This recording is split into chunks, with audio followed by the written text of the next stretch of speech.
Hello guys, welcome to another blog. আশা করি সবাই ভালো আছো আর আমিও অনেক ভালো আছি। সো তোমরা টাইটেল আর থাম্বনেল থেকে বুঝেই গেছো আজকে ভিডিওটা কি হতে চলেছে। আরে কি ভাবছো আজকে ভিডিওতে কি কাউতালি হতে চলেছে গাইজ? আরে না না, আজকে ভিডিওতে কোনো কাউতালি হবে না, আজকে ভিডিওটা তো একটু রোম্যান্টিক হতে চলেছে গাইজ। তো যাই হোক, ফাইনালি তোমাদের ফানি গার্ল মানে পূজা সিঙ্গেল থেকে মিঙ্গেল হয়েছে। তো কি খুশি তো সবাই? তো চলো আজকে ভিডিওটা দেখতে থাকো। সো গাইজ, আজকে আমি যেতে চলেছি জীবনে প্রথমবার কারোর সাথে ডেটে। তো কার সাথে যাচ্ছি, কি কি হবে ঠিক ডেটে, কি সব কিছুই তোমাদের সাথে শেয়ার করব। তো ভিডিওটা স্কিপ না করে সম্পূর্ণ দেখতে থাকো, তবেই বুঝতে পারবে যে কার সাথে ডেটে গেলাম, ঠিক কী কী করলাম ডেটে গিয়ে। যেহেতু ফার্স্ট টাইম যাবো, আমি নিজেও খুব নার্ভাস। তো যাই হোক, আজকে ব্লগটা কিন্তু তোমাদের জন্য খুব স্পেশাল, দেন আমার জন্য তো খুব খুব খুব স্পেশাল। তো চলো বেশি বক বক না করে ভিডিওটা শুরু করা যাক। তার আগে আমি একটু রেডি সেডি হয়ে আসি, কারণ আমাকে একটু সুন্দর করে রেডি সেডি হতে হবে, কারণ যেহেতু জীবনে প্রথমবার আমি ডেটে যাচ্ছি কারোর সাথে, তার জন্য কিন্তু আমাকে একটু সুন্দর করে সাজতে হবে। তো চলো আমি সেজে গুজে নিই, তারপর দেন আবার তোমাদের সামনে আসি। টাটা। 2000 years later.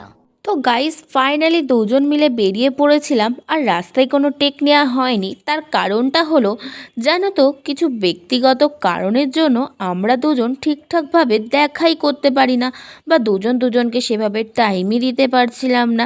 তাই ওই দিনটা ছিল শুধুমাত্র দুজনের জন্য, তাই আর কোনো টেক নিইনি, ইচ্ছা করেই বলতে পারো। এবার চলো তোমাদের সাথে কিছু কথা শেয়ার করি। যেহেতু তোমরা আমার ফ্যামিলি মেম্বার্স, তাই তোমাদের জানানোটা খুবই দরকার। জানো তো, মানুষের জীবনে একদিন না একদিন একটা সময় আসে যখন খুব খারাপের মধ্যে দিয়ে দিনগুলো কাটাতে হয়। তো সেই সময়টা এখন আমার যাচ্ছে, আর এমন কিছু কারণ যেগুলো কিছু পার্সোনাল কারণের জন্য তোমাদেরকে আমি ঠিকঠাকভাবে শেয়ার করতেই পারছি না। আর কারোর সাথে খুব গভীর বা ভালো সম্পর্ক হয়ে গেলে, ধরো সেটা বন্ধুত্ব হোক বা কোনো রিলেটিভসই হোক না কেন, বাইরের লোকের নজরে পড়লে সেই সম্পর্কে ভাঙন ধরবেই ধরবে। আর বাইরের লোকের নজরে পড়লে সেই সুন্দর সম্পর্কটা ধীরে ধীরে এমন একটা পর্যায়ে পরিণত হবে, সেটা হয়তো কাউকে বলে বোঝানোর মতোই না। আর সেরকমই একটা ঝামেলার মধ্যে রয়েছি আমি।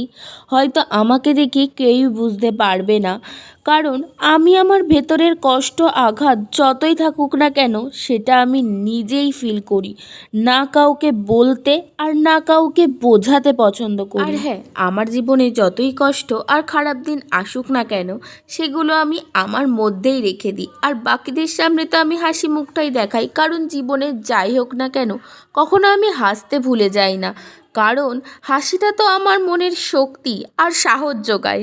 আর আমি তো এটাই মনে করি, জীবনে খারাপ সময় আসাটা খুবই দরকার, নইলে মুখোশ পরা মানুষগুলোকে কিভাবে চিনবো আমরা, তাই না? তোমরা যদি আমার সাথে একমত থাকো, অবশ্যই একটা কমেন্ট করো। আর হ্যাঁ, তোমরাও একটু ভগবানের কাছে প্রে করো, যেন খুব তাড়াতাড়ি আমি এই খারাপ সময়টা পেরিয়ে ভালো সময়টাকে উদ্ধার করতে পারি।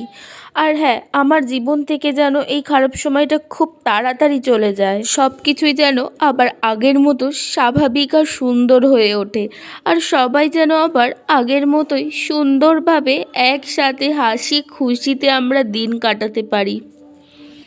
তো আমি আর কি চারিদিকটা পরিদর্শন করছি একটুখানি।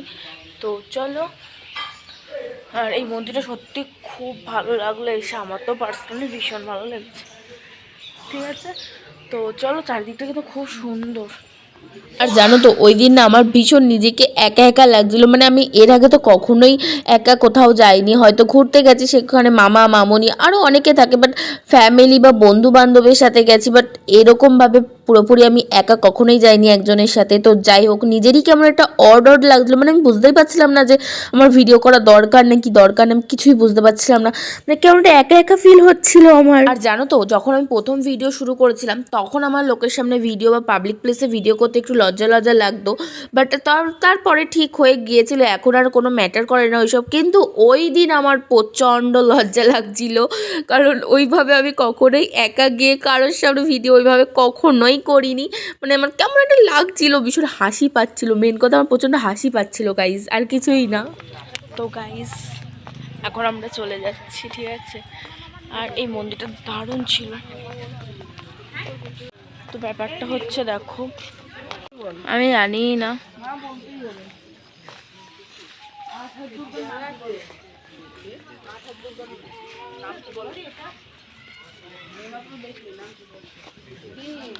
তো গাইজ এই যে আমরা এই বুলেটটাই করে এসেছি। আর তো মন্দিরটা তো খুবই ভালো লাগলো, ঠিক আছে। আর তোমরা যদি আমার বয়ফ্রেন্ডকে দেখতে চাও তাহলে অবশ্যই কমেন্ট করো, আমি ফেসটা রিভিয়াল করব অবশ্যই। তো যাই হোক, আর বুলেটটা কিন্তু নদীর একটা বয়ফ্রেন্ড দেখেছে। তো যাই হোক, আর আমরা কিন্তু দুজনেই এসেছি আর ও ওই পাশে ফোনটা ধরে আছে, কিন্তু এখন তোমাদের সামনে আমি রিভিয়ালটা করছি না। তোমরা যদি চাও অবশ্যই ফেসটা রিভিয়াল করবো। তো চলো, তো হচ্ছে ব্যাপারটা হলো এখন আমরা বাড়ি যাচ্ছি। তো চলো এখন বাড়ি যাই। আর মন্দিরটাতে এসে মানে ভীষণ ভালো লাগলো, তো ভাবলাম যে কোথাও একটা ঘুরতে যাবো, তাই এখানে চলে আসলাম দুজনা মিলে। তো চলো, টাটা। দাঁড়াও দাঁড়াও, তো গাইস ভিডিও শুরুতেই আমি কিন্তু একটা ডব মেরেই দিয়েছিলাম তোমাদের সাথে, বলতে পারো একটা প্র্যাঙ্ক হয়েছিল। বাট ওরকম কোনো ব্যাপার না, আমি আমার ফ্যামিলি মানে মা বাবা মানি দিদা ভাই বুনু আর আমরা এই কজনা মিলেই গেছিলাম। বাট আমি কখনোই একা ওরকম যাইনি। আর যে বাইকটা মানে যে বুলেটটা তোমরা দেখতে পাচ্ছ, আমি যার সামনে দাঁড়িয়ে ভিডিও করেছিলাম, আমি আদেও জানি না যে ওই বুলেটটা কার ছিল। তো যাই হোক, একটা প্র্যাঙ্ক হয়ে গেছে তোমাদের সাথে। তো ভিডিওটা কেমন লাগলো অবশ্যই আমাকে জানিও কিন্তু। আর অনেক দিন থেকেই ভাবছিলাম তোমাদের সাথে একটা প্র্যাঙ্ক করব বাট আমি বুঝে উঠতে পারছিলাম না যে কি ধরনের প্র্যাঙ্ক করব। তো যাই হোক, তোমাদের সাথে একটা প্র্যাঙ্ক করব বলেই আমি কিন্তু ওই দিন ঠিক করেছিলাম যে সবাই মিলে ঘুরতে যাচ্ছি ঠিকই, কিন্তু কোনো ফটো বা ভিডিওতে আমি মা বাবা বুনু দিদা কাউকেই দেখাবো না। তো যাই হোক, আর তোমাদের সাথে প্র্যাঙ্ক করার জন্যই কিন্তু ওই দিন আমি আমার ভিডিও থেকে সবাইকে স্কিপ করে দিই আর কাউকে ভিডিওতে আনিনি, শুধুমাত্র এই প্র্যাঙ্কটা করার জন্যই। আর আমি নিজেও জানি না এই ভিডিওটা দেখার পর আমার মা আমাকে বাড়িতে জায়গা দেবে কি না, কিন্তু শুধুমাত্র এই ভিডিওটা ছিল তোমাদেরকে এন্টারটেনমেন্ট করার জন্যই। তো ভিডিওটা কেমন লাগলো অবশ্যই আমাকে জানিও। যদি ভিডিও ভালো লাগে অবশ্যই লাইক কমেন্ট শেয়ার আর সাথে সাবস্ক্রাইবটা অবশ্যই করে দিও।